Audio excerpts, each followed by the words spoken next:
ठीक है, मोल कंसेप्ट पे क्वेश्चन करेंगे हम लोग।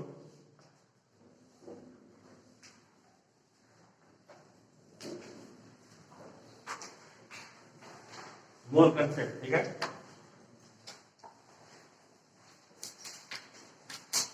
मोल को रिप्रेजेंट करेंगे बेटा एन से मोल रिप्रेजेंट होगा। अगर मास के टर्म में अगर मोल निकालेंगे या फिर पार्टिकल्स के टर्म में या फिर वॉल्यूम के टर्म में,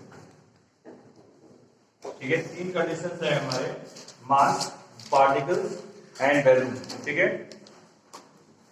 मास की फॉर्म में बेटा एन मोल है, ये क्या है बेटा, weight upon molecular mass, weight upon molecular mass. Particles का नंबर बेटा n equal to number of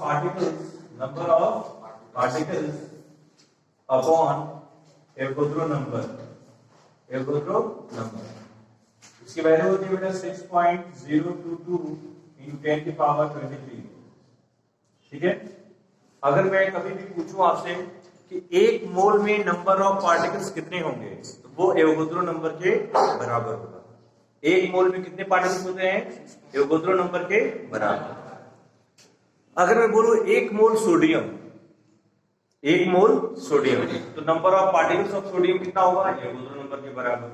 अगर मैं बोलूं मॉलिक्यूल्स के फॉर्म में, एक mole molecules of sodium hydroxide, तो पूरे सोडियम हाइड्रोक्साइड का एक मॉलिक्यूल्स में कितने नंबर ऑफ पार्टिकल्स होंगे, एवोगाड्रो नंबर के बराबर, ठीक है। ये नंबर ऑफ पार्टिकल्स के फॉर्म में हो गया। दूसरा है बेटा volume, n equal to volume of gas at STP मतलब standard temperature pressure upon 22.4 litre, 22.4 litre,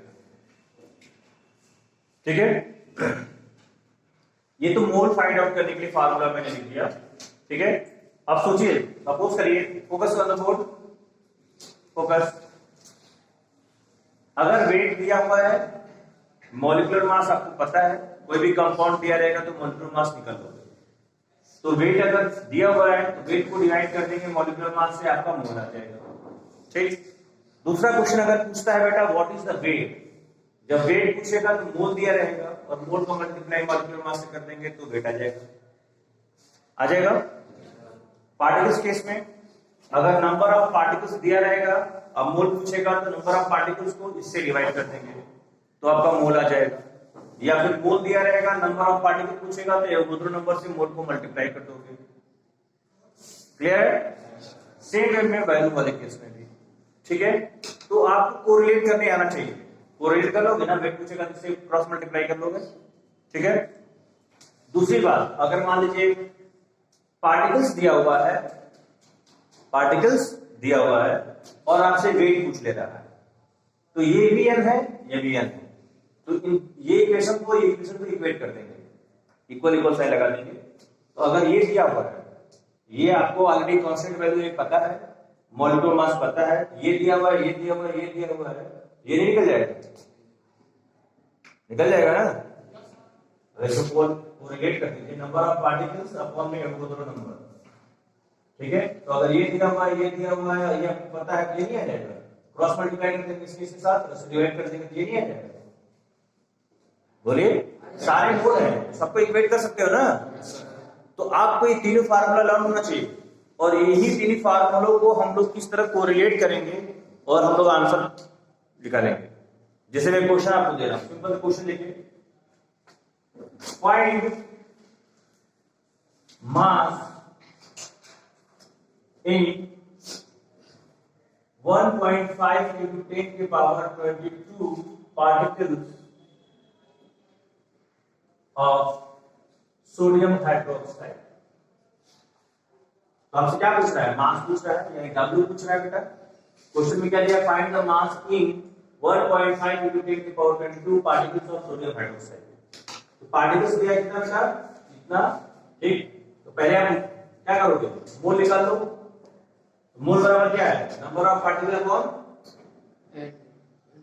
Avogadro number. Number of particles कितना दिया, 1.5 into 10 की पावर 22 अपॉन में 6 into 10 की पावर 23।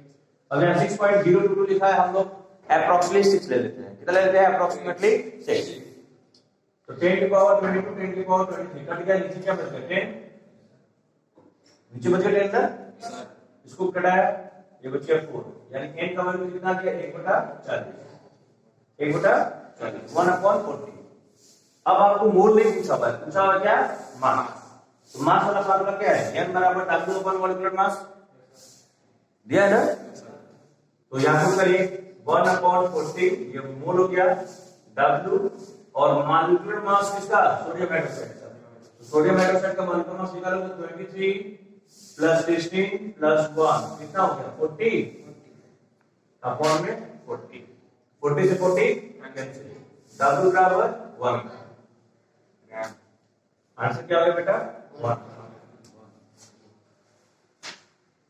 क्लियर है? क्वेश्चन लिखिए।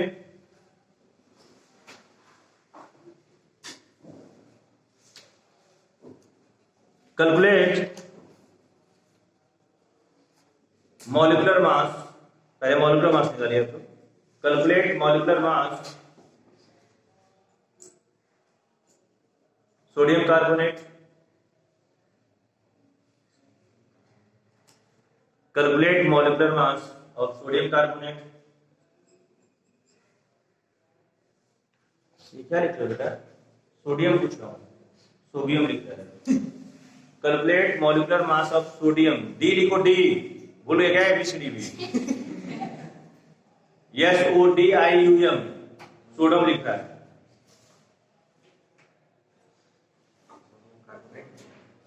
Calculate molecular mass of sodium carbonate, A है, B में लिखिए सोडियम फॉस्फेट,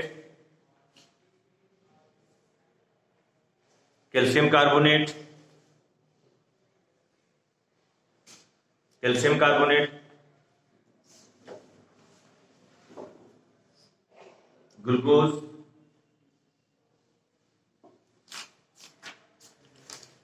क्वेश्चन नंबर 2, ये लिख ही नहीं पाया, रिडिकुलस। क्या क्या लिख रहे हो भाई? पहला क्या बोला बेटा? Sodium carbonate. क्या लिखो? सोडियम कैटायन लिख रहा है।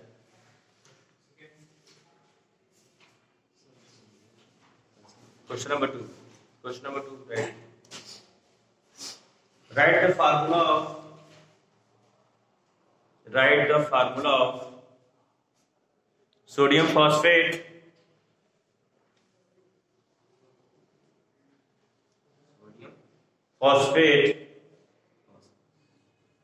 Aluminium nitrate,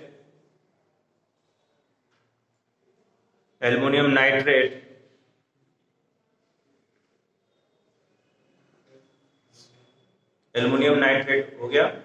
question number 3, calculate the mole, उसमें ABCD करके लिखिएगा। ए लिखिए, कैलकुलेट द मोल में ए लिखिए 10 gram of calcium carbonate, 10 gram of calcium carbonate. B लिखिए 3 into 10 के पावर 23, 3 into 10 के power 23 molecules of carbon dioxide,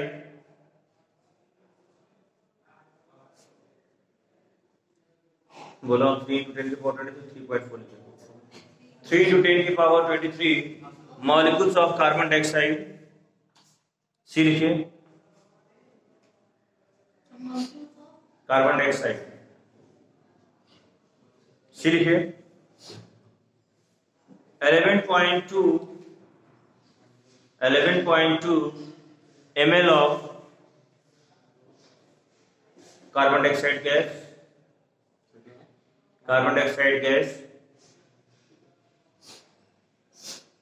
question number 3, question number 4 है ना?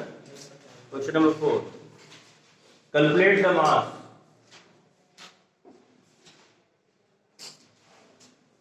अच्छा पहला क्वेश्चन लिखिए ए,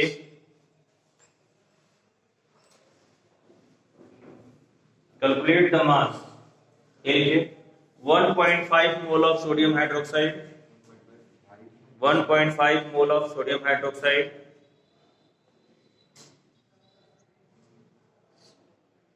बी लिखिए सोडियम हाइड्रो ऑक्साइड, बी लिखिए बेटा 3 into 10 के पावर 22, 3 into 10 के power 22 molecules of sodium hydroxide, molecules of sodium hydroxide,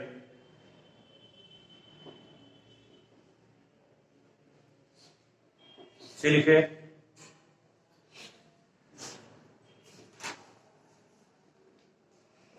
1120, 1120, see on the board, 1120 ml of carbon dioxide. ये चारों क्वेश्चन को सॉल्व करिए फास्ट।